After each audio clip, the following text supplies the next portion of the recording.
마켓콕 헤드라인 시간입니다. 어제 장마감 이후부터 개장 전까지 중요한 소식들 함께 정리해 보겠습니다. 네, 오늘 첫 번째 소식은 단독 보도로 체크를 해보실 텐데요. 삼성전자가 일본 최대 인공지능 반도체 스타트업인 프리퍼드 네트웍스의 2나노 반도체를 생산한다는 소식입니다. 이 삼성전자는 최근에 프리퍼드 네트웍스의 AI 반도체 양산에 대한 과제를 수주했다고 하는데요. 이 파운드리와 깊은 연관이 있는 칩 설계사 가온칩스가 디자인을 담당하게 됩니다. 만약에 과제가 성공적으로 진행될 경우 삼성의 반도체 라인에서 본격적으로 양산이 됐는데요. 이번에 얼마 전 공시가 있었던 대로 가온칩스가 수주했던 과제가 556억 원 규모입니다. 이 과제에는 2나노 AI 가속기 외에도 4나노 칩까지 다수의 프로젝트가 포함됐다고 하는데요. 이 프리퍼드 네트웍스라는 업체는 2014년에 설립됐던 AI 스타트업입니다. 일본의 대표 유니콘 스타트업이라고 보실 수가 있겠고요. 도요타나 화나같이 일본 회사는 물론 엔비디아까지도 협력에 있었던 경력이 있었던 그런 기업이라고 볼 수 있겠습니다. 지금 삼성전자는 2나노 파운드리를 구현하기 위해서 이 업체 외에도 다른 대형 고객사들과의 협력도 착수를 했다고 하는데요. 삼성전자의 반도체를 담당하는 시스템 LSI 사업부는 지난해 말부터 2나노 시제품 생산 작업에 돌입한 것으로 알려지고 있습니다. AI 반도체 고객사 확보에 집중하면서 라이벌인 TSMC를 바짝 추격하고 있다는 점을 주목해 볼 만한데요. 중국의 최대 IT 업체인 바이두의 4나노 AI용 반도체 과제를 수주하고 평택 공장에서 시제품 칩을 생산하는 단계에 진입했다는 점도 함께 체크해 보실 수 있겠습니다.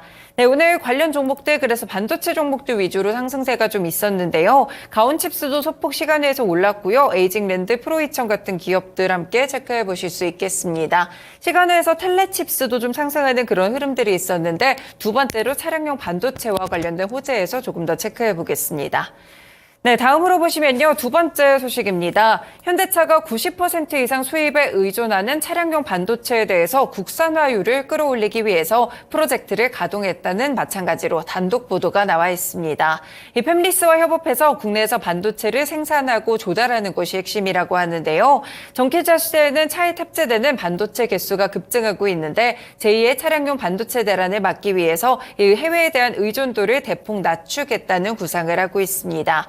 지금 올 초부터 국내 다수의 팹리스 업체와 실제로 접촉하면서 차량용 반도체 개발 의뢰를 타진하고 있는 것으로 알려지고 있는데요. 실제로 이 반도체를 직접 개발하는 데는 막대한 투자와 시간이 좀 필요한 만큼 전문 팹리스 기업과 협업해서 빨리 상용화할 수 있는 생태계를 조성할 것으로 보이고 있습니다.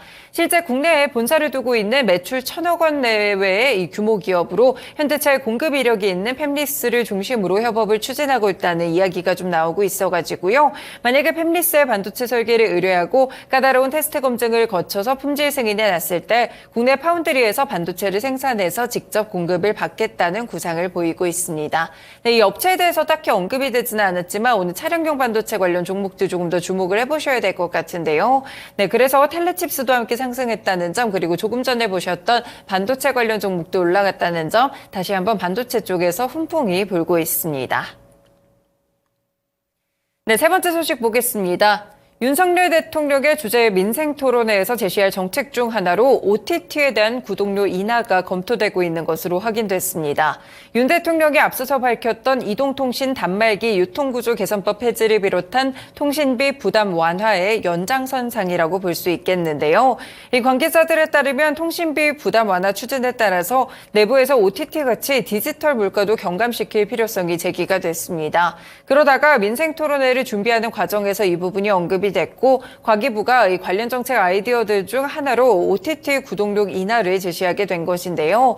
다만 이렇게 OTT 업체들이 또 해외 업체들이 많기 때문에 실제로 가격 통제가 이루어질 수 있을지는 의문이다라는 분석이 나오고 있습니다.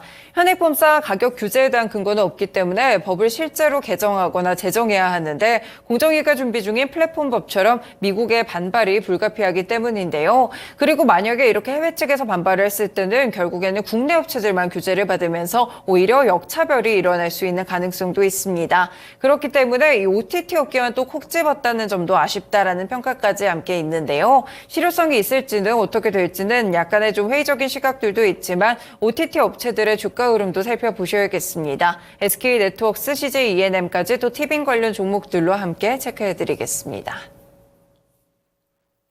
네, 지금 실적 시즌이어서 실적도 몇 가지 체크를 해보실 텐데요. 첫 번째로 아시아나항공입니다. 지난해 영업이익이 4,007억 원으로 전년 대비 45.4% 감소했다고 공시했습니다. 같은 기간 매출액은 16% 늘어나며 6조 5,321억 원을 기록하게 됐는데요. 1년 차에 영업이익은 감소했지만 매출 기준으로는 역대 최대였습니다. 코로나19 이후에 국제여객 수요 회복으로 매출이 크게 늘었다라고 보고 있는데요. 다만 화물 부분이 좀 많이 아쉬웠습니다. 전 세계적으로 항공화물 수요가 감소하기도 했었고 여객기 운항들이 회복되면서 화물업계 내에서는 이 공급 자체가 또 폭증하는 흐름들이 있었는데요. 그래서 이 화물 부분만 떼놓고 봤을 때는 전년 동기 대비 46% 실적이 줄어들면서 1조 6,071억 원의 매출을 기록했다고 합니다. 글로벌 항공시장의 경쟁 심화와 대외 환경의 불확실성이 올해도 지속될 것이라고 보고 있는데요. 신규 관광 수요 선점과 효율적인 항공기 운영을 통해서 대응해 나갈 계획이라는 점 함께 체크를 해볼 수 있겠습니다. 네, 관련 종목으로는 역시나 아시아나항공까지 함께 보시면 될 것 같습니다. 네, 실적 발표 기업 하나 더 봅니다. 루닛인데요. 지난해 연결 기준으로 매출액이 251억 원으로 전년 대비 80.9% 증가하면서 창사 이래 최대 매출을 달성하게 됐습니다. 같은 기간 영업손실은 422억 원이었는데 적자폭이 줄어들었다라고 보실 수가 있을 것 같은데요. 이 전반적으로 루닛스코프에서 매출이 견인이 됐습니다. 루닛 인사이트 CXR과 루닛 인사이트 MMG를 도입했던 이 의료기관 자체가 굉장히 큰 폭으로 늘어나고 있는 가운데 이렇게 매출이 좀 견인됐다라고 볼 수가 있겠고요. 지금 루닛은 해외에 대한 진출도 굉장히 발빠르게 준비하고 있습니다. 실제 미국 기반의 의료 AI 기업 볼파라 헬스 테크놀로지를 인수하는 계약을 체결했고 미국 시장에 대한 진출도 현재 추진하고 있는데요. 이뿐 아니라 사우디아라비아 가상병원과 스웨덴 최대 규모의 민간병원에도 솔루션을 공급하기로 했다는 점 살펴보실 수 있겠습니다.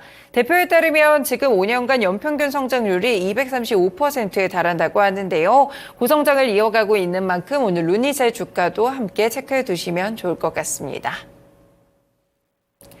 네, 마지막으로는 새로운 청약 소식 보겠습니다. 글로벌 뷰티테크 기업 APR이 어제 일반 투자자 청약을 마쳤는데요. 굉장히 흥행을 거두게 됐습니다. 일반 투자자 대상으로 공모주 청약 진행 결과 경쟁률은 1112대 1112.54대 1을 기록했다고 밝혔는데요. 이 앞서서 기관 투자자 대상 수요 예측에서도 대부분이 기관의 희망밴드 상단에 넘어선 가격을 제시하게 되면서 최종 공모가가 25만 원이 된 바가 있습니다. APR이 흥행 성공 요인으로 안정적인 재무 구조를 바탕으로 합리적인 목표치를 제시하고 있다는 점을 꼽았는데요.